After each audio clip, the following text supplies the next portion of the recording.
Kirby fans have been eating well on the Switch, but like Kirby, is it possible to eat too much? We already have Kirby Star Allies, Kirby and the Forgotten Land, and now, in 2023, we get a re-release of Kirby's Return to Dreamland. When it was released in 2011, it was the first Kirby game in 11 years, and at the time, it revived the then flailing Kirby franchise. It set the standard for subsequent games to iterate on, and now it's back, repolished and with extra modes. Is it worth revisiting all these years later? How does it compare to previous Kirby games? And are the new modes worth checking out? By the end of this review, you'll know if this 12-year-old re-release is worth its $60 price tag. With that out of the way, let's dive right in.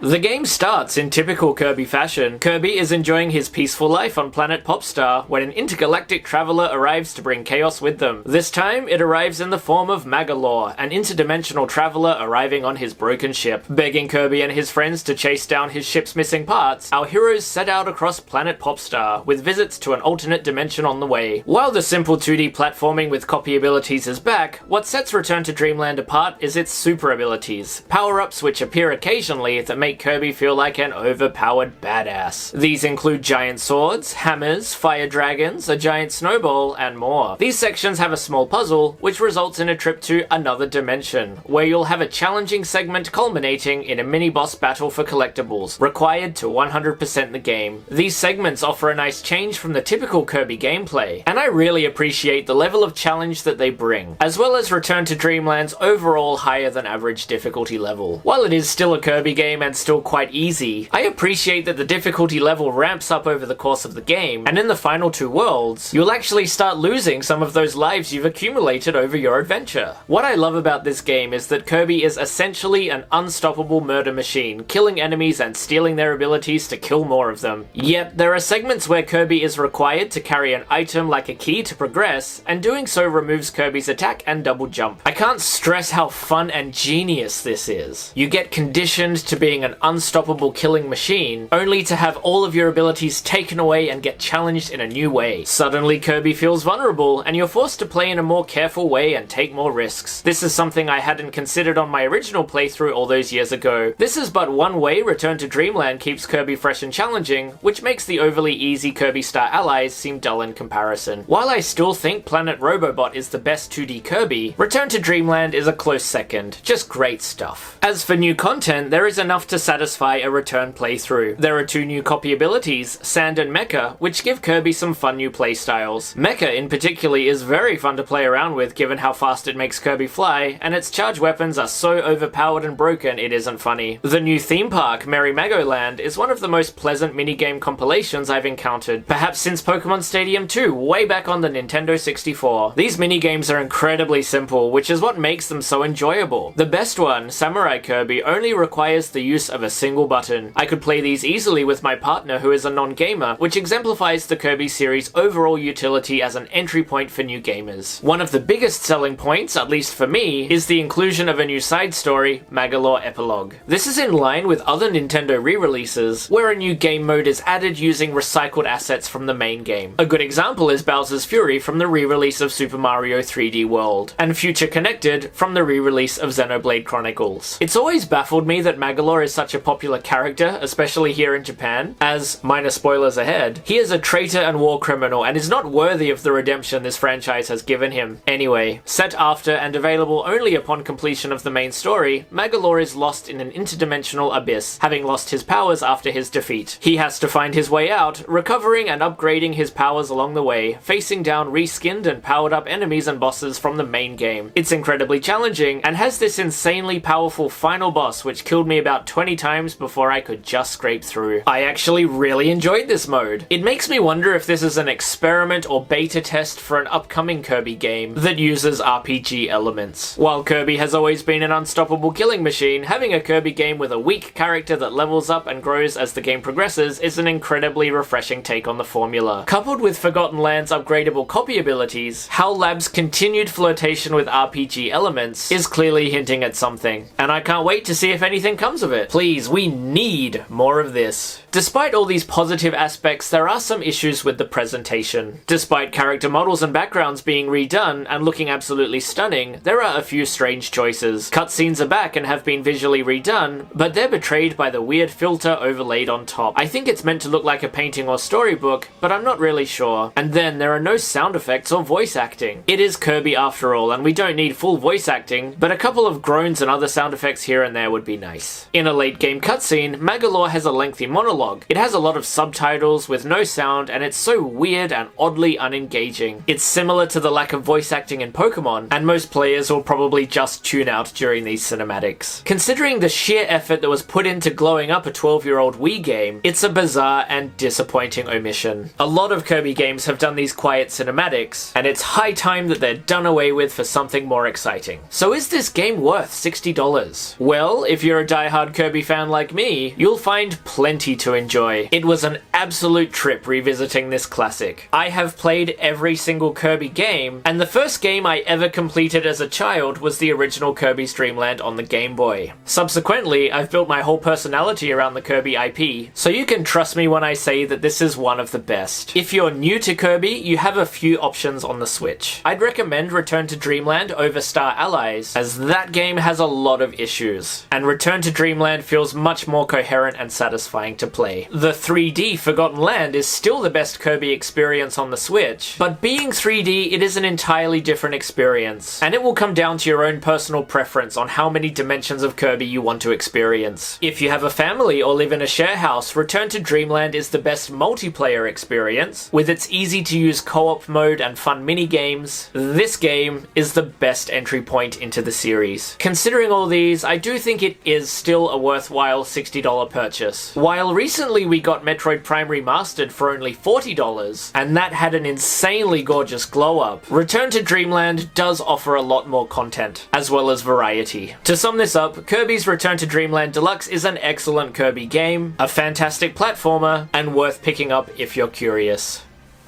So, how about you? Have you played Kirby's Return to Dreamland Deluxe? What's your favorite Kirby game? Let me know in the comments and I'll reply to you. Considering this re-release and its overhauled art style, I have a feeling Triple Deluxe and Planet Robobot re-releases are on the way too. Nintendo and HAL are pushing the Kirby IP hard in the Switch era, and Return to Dreamland will be entirely new for those who didn't play it on the Wii. Considering Triple Deluxe and Planet Robobot were made on the same engine as Return to Dreamland, it's only logical. Perhaps they could come in a double pack. It would be weird to re-release Triple Deluxe and call it Triple Deluxe Deluxe. Anyway, thanks for watching until the end. If you enjoyed this video, don't forget to smash that like button and subscribe for more game reviews. Thanks for listening to me ramble, and I'll see you real soon.